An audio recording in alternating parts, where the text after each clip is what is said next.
meu nome é Camila, sou psicóloga aqui no Hospital Vida e Saúde e vou falar um pouquinho para vocês sobre a saúde mental durante a gestação. Então, a gestação, ela implica em muitas alterações na vida da mulher, né? Não só alterações físicas, como psíquicas, sociais, hormonais e as físicas que acontecem durante toda a gestação, desde os primeiros meses até os últimos. As mudanças, elas podem ser individuais e coletivas, para o pai e para a mãe, né? As questões, elas envolvem as mudanças individuais no contexto de que cada indivíduo assume um novo papel em relação à sociedade e em relação às relações pessoais e interpessoais, sejam elas familiares ou conjugais. A mãe primípara, ela tem algumas mudanças em sua vida. Muitas delas dizem a respeito à sua primeira gestação. As dúvidas, incertezas, mesmo com a gestação planejada, acontecem pela questão das mudanças tanto hormonais como emocionais e físicas desse processo, como as incertezas e dúvidas para a posterior à gestação.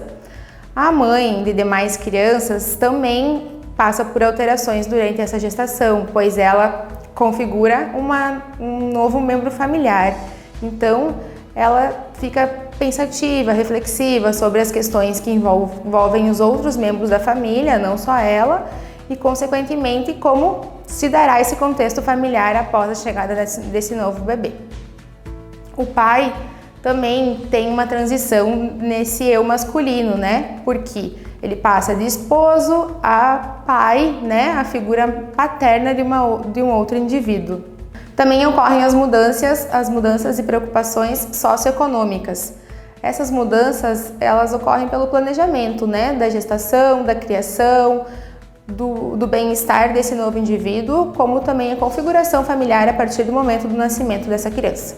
Então, durante o primeiro trimestre, é muito comum as mulheres terem ansiedades e preocupações frente ao início dessa gestação, né? As mudanças que ocorrem a partir daí, que são algumas questões físicas que as mulheres sentem, e como família e indivíduo nos relacionamentos familiares ocorrem as preocupações de se essa gestação ela continuará, o bem-estar da criança, como que está esse desenvolvimento, como as coisas estão se configurando nesse momento, né? Das novidades, porque são muitas incertezas nesse momento. Então é normal que a mulher ela venha a desenvolver alguma ansiedade frente a esses sentimentos. No segundo trimestre, temos as alterações físicas, que ficam mais exacerbadas, né? A mulher passa por muitas alterações, desde tamanho de barriga, aumento de peso, seio, e muitas vezes isso implica em questões emocionais que a mulher já carregava antes mesmo da gestação. Então podem ocorrer sentimentos de tristeza, a baixa autoestima, questões que a família também podem ajudar nesse processo a identificar esse padrão. É bem importante atentar nesse período para questões emocionais que apareçam, pois elas podem vir de antes e é um bom momento para a mulher ter um maior autoconhecimento, procurar um aconselhamento, um acompanhamento multidisciplinar para tratar essas questões e ter, né, um desenvolvimento saudável de sua gestação. No terceiro trimestre, ocorrem as preocupações com o parto e o pós-parto.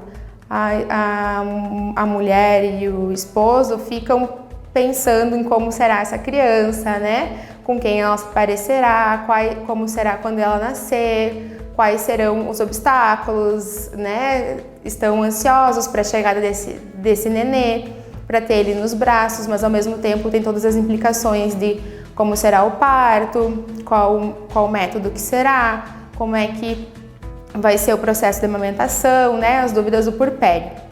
Então, no puerpério é o período que se inicia após o parto e a dectação da placenta. Então, o período imediato do puerpério vai do 1º ao 10º dia. O tardio vai a partir do 10º até o 45º dia.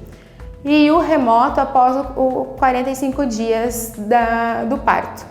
No puerpério é muito comum as mulheres sentirem muitas alterações emocionais, né? Pela descarga após a gestação e o momento do parto. Então, pode ser que muitas delas desenvolvam alguns sintomas psíquicos e emocionais. A tristeza é o mais comum. Então, a tristeza corporal, ela ocorre em 8 a cada 10 mulheres. É um índice bem alto, pois, como eu havia falado antes, as questões que ocorreram durante toda a gestação, as preocupações, mais as questões hormonais do momento, levam a mulher a ter essa tristeza, que também, acompanhada de cansaço, de dúvidas, incertezas, ela fica mais exacerbada. A depressão puerperal, que é muito comum se falar em depressão pós-parto, ela já é um pouco mais restrita, é 1 a cada 10 mulheres que vão desenvolver após a gestação. Nas adolescentes é mais comum, é 2 a cada 10 mulheres. Porém, a família pode identificar, desde o momento em que ocorre o parto, observar, né, essa gestante para ver como é que está sendo o puerpério dela, quais os sintomas, se ela apresenta irritabilidade, atenção ao sono dela, se apresenta insônia, se o padrão de sono está alterado, prestar atenção também na questão do autocuidado dela. A gente sabe que muitas puerpérias têm dificuldade de realizar um autocuidado no primeiro momento, mas até que ponto isso vai evoluindo, né? Se a partir dos dias que vai passando as fases do puerpério, vai melhorando, vai retomando esse autocuidado. Também observar a perda de apetite, né? A autoconfiança, a ansiedade frente aos cuidados com esse bebê. Algumas recomendações são importantes nesse momento. E isso vale não só para a gestante, como também para o esposo. É um papel muito importante do pai nesse momento, porque ele pode contribuir imensamente para esse puerpério ser uma fase mais tranquila. Então, respeitar os momentos de descanso da gestante, né? Entre uma mamada e outra, entre a questão dos cuidados com a criança, para que ela tenha esses momentos de descanso e consiga ter um momento de paz, em que ela fique tranquila, consiga descansar. Garantir a intimidade necessária no processo de amamentação, porque esse momento é único e esse vínculo se estabelece a partir não só do contato da mãe com a criança, mas do ambiente em si, do relacionamento dos dois dentro de um ambiente aconchegante, tranquilo, em que a gente evite, né, as questões de umas visitas exageradas, sempre perguntar para a mãe como ela se sente em relação a essas questões de visita, de contato com outras pessoas, em qual momento ela se sente disposta a recebê-las, né? O papel do pai frente a esse momento de conseguir ajudar a mãe a lidar com essas questões exteriores também, não só no cuidado com o bebê. Evitar dar conselhos e regras prontas. As questões que ocorreram para mim podem não funcionar bem para você. A gente sabe que muitos familiares, amigos, vizinhos gostam de falar, dar os conselhos, porém, nesse momento, eles podem não ser tão bem-vindos assim. E uma mente cheia desses conselhos pode ficar ansiosa, preocupada e ter mais dificuldade de passar por esse puerpério, aumentando, né, esses sintomas de tristeza, depressão. E também valorizar a experimentação e estratégia de ensaio, pois cada mãe e cada bebê são únicos, né? A vivência de vocês vai se dar no dia a dia, no cotidiano. Como mãe e como pai, vocês vão perceber do que o bebê gosta, como ele se gratifica, como que ele está aceitando essa mamada. E isso vai ser uma conexão de vocês com ele. Então, a amamentação é muito mais do que nutrir a criança. É um processo profundo entre a mãe e o bebê, em que se desenvolve o vínculo, né, de amor, afeto, e influencia no desenvolvimento cognitivo e emocional para o resto da vida dessa criança como indivíduo. Então, as implicações também que ocorrem são físicas, não só as emocionais, pois a criança, né, ela é nutrida, ela tem a questão de ter um bom desenvolvimento físico, protegida de doenças, né? Muitas vezes a gente sabe que por N motivos não se pode amamentar no seio, mas com a amamentação, com o aleitamento, a gente sabe também que a mãe consegue sim desenvolver esse vínculo com a criança, tendo um espaço propício, né, um ambiente tranquilo, essa participação paterna nesse momento, essa compreensão de entender que muitas vezes a mulher tem um desejo muito grande de amamentar, porém não consegue, é impossibilitada, né? ou ela não tem o desejo de amamentar, mas isso não quer dizer que ela vai ser menos mãe. A gente vai conseguir ter esse vínculo com essa criança através do momento da amamentação, né? Do aleitamento. Então a participação dos pais é extremamente importante nesse período.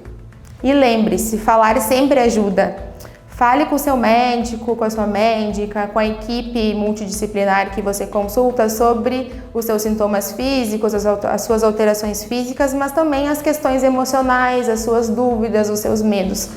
Porque cada vez que você esclarece uma dúvida, né, ela impede você de ficar pensando, de gerar uma ansiedade, uma incerteza frente ao futuro. Esclareça as suas dúvidas. Vale a pena também cuidar da sua saúde mental. Se você, pai, vê que a gestante não está bem, está desenvolvendo alguma alteração emocional, né? Comunique a equipe, converse com ela, né? A gestante também se sinta livre para falar. Não tenha medo do julgamento e toda gestante passa por transações únicas, né? Assim como toda gestação é única, cada cuidado, cada vivência com o seu bebê após o parto também será único. Obrigada!